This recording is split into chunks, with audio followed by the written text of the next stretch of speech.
In this video, I'll demonstrate how to use the tool Padlet.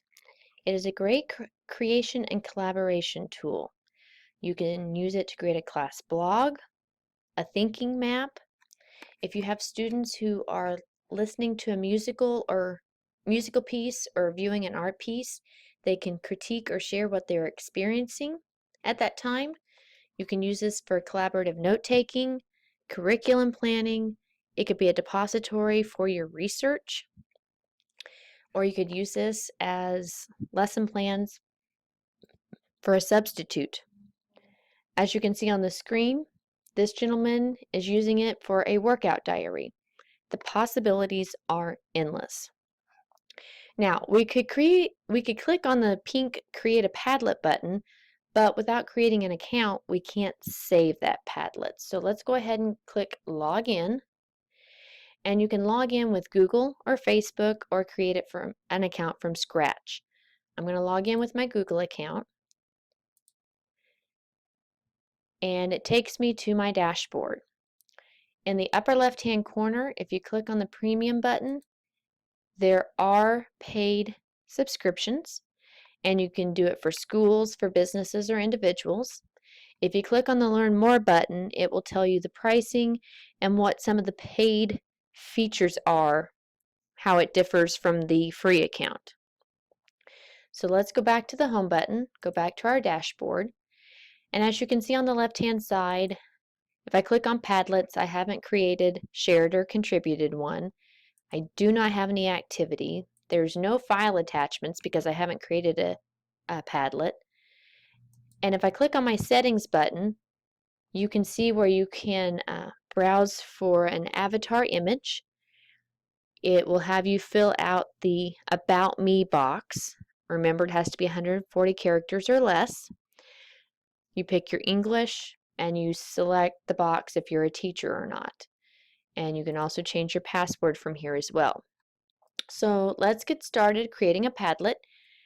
You can either create the Padlet, click on the Padlet button on the left-hand side and click Create a New One, or you can go over to the pink New Padlet box. Either one works. So as you can see, they created or they have given you the beginnings of a Padlet. They've titled it My Grand Padlet. The description made with swagger, and they picked this taupe looking color. So what we're going to do first is we're going to change the title, and I'm going to call it Miss Gomez's Classroom, and I'm going to change the description, and it is going to be, please post one item that you have learned from the unit of study on slope. Now, the layout is freeform, so wherever you post your information is free, anywhere on the screen. Or you can have it all in a grid-like fashion or a stream-like fashion. So let's leave it freeform. We're going to pick our wallpaper, so if you click on the More button, you can add your own wallpaper or pick from what they have. I'm going to go with blue. And then, of course, as you can see, there are themes available if you have a paid account. Then they want you to select an icon that symbolizes your Padlet.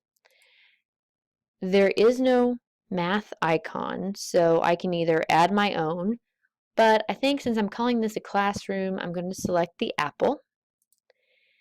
And then you can tag it. If you're going to make this public and you want the whole world to help you and contribute, tags work.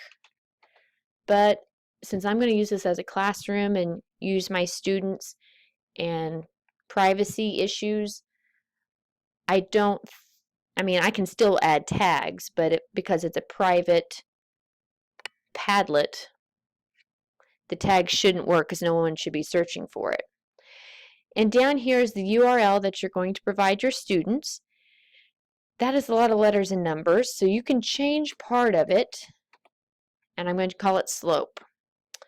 So once you have your settings set up, click on the Next button, and now it brings us to privacy. You have a private account, password protected, secret, or public. I'm going to do password protected, so when I give my students the URL for this, I'm also going to have to give them the password. And my students, I want them to be able to write. I want them to add posts, but write only. I don't want them to be able to edit others. So basically, they can write, they can't moderate. So I'm also going to check mark this down here where it says required admin or moderator approval before posts are published. I do want to see what my students are saying to make sure if they've, I don't want them posting something not math related that's mean towards someone else. So I want to be able to approve their posts. So when I click next, it says you're all set. So we're going to start posting. You can double click anywhere on the Padlet wall, or you can create the plus, hit the pencil to create it. If you hold down your left mouse button, you can drag and drop this wherever you want. Okay, so my first title is going to be definition of slope. And I'm going to go over here and copy the definition because I want to save a little time. And I'll post what the definition of slope is. And since I double clicked on the wall earlier, I'm going to click the little plus or pencil. I'm going to drag this one over here and I'm going to put positive, well, there we go, positive slope. And I'm going to go here and get my definition and paste it in there. So we've got two posts. Let's do one more real quick. And let's do negative slope and get it real quick and post it in there.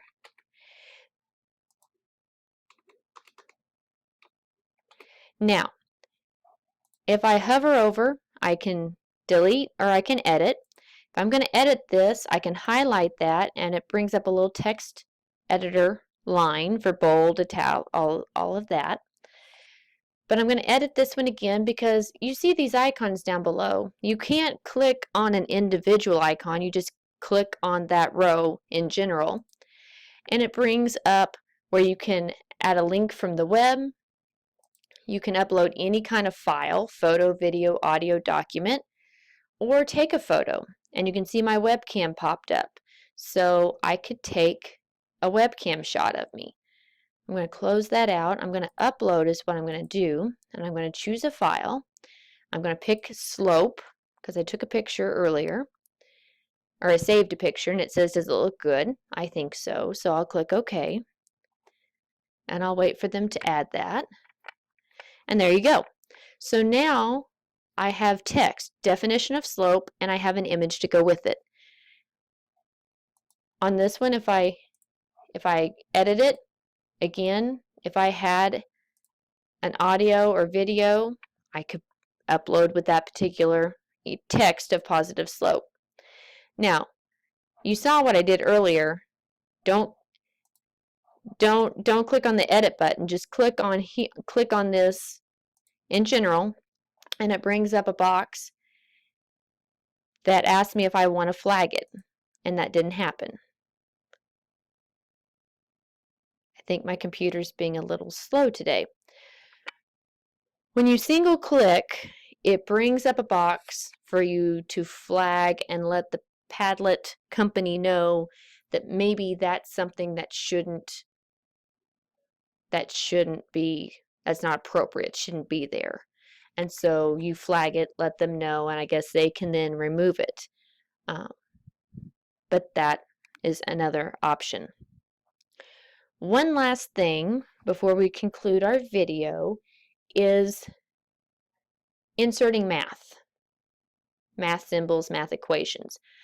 I don't really know LaTeX well, but in my research on Padlets, if you know your LaTeX jargon, if you use $2 signs before and after your symbol or your equation, it will work with Padlets. So let's click on a new box, and I just happen to have an example here. Let me copy it and paste it.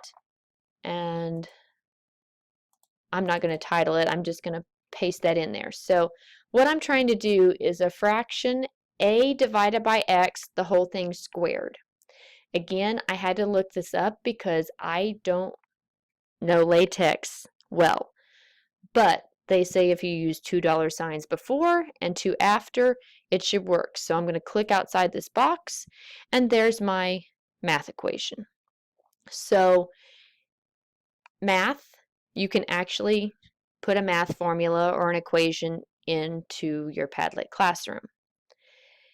Now, again, let's go to the gear, because remember I was doing freeform, right? So if I put it in grid format, it starts to put it in a grid or a stream. Again, I kind of like freeform. So I'm going to pull that all over here. So now once you have your Padlet the way you want it to look, you're ready to share it. And to do so, in the upper right hand corner there is a share button. Now again, we talked about people and privacy already, but if you go to share, export, and embed, you've got a QR code, and it gives you a warning. You've password protected this. So if I was going to email my students, my email pops up. It says made with love. You could get rid of that if you really wanted to. But it gives you the link, the URL, and then the body. You'd give your students instructions. Here's the link. Here's the password. So you can email it to your students. We're not going to save that. But here is an embed code. So up here in the top part, this top code would be if you were going to go and embed it into your Blackboard course. And of course down here, they've got code for WordPress if you're developing a website. So you do have embed codes. You can share this on Facebook and Twitter. You can save this as an image, as a PDF, as an Excel spreadsheet. You can print it out. There's several options on how to share this with your students. Again, great collaboration and creation tool. I hope you found this app fun. I hope you found this as a great tool for your students. If you have any questions, do not hesitate to contact OTC Online at online@otc.edu. Thank you.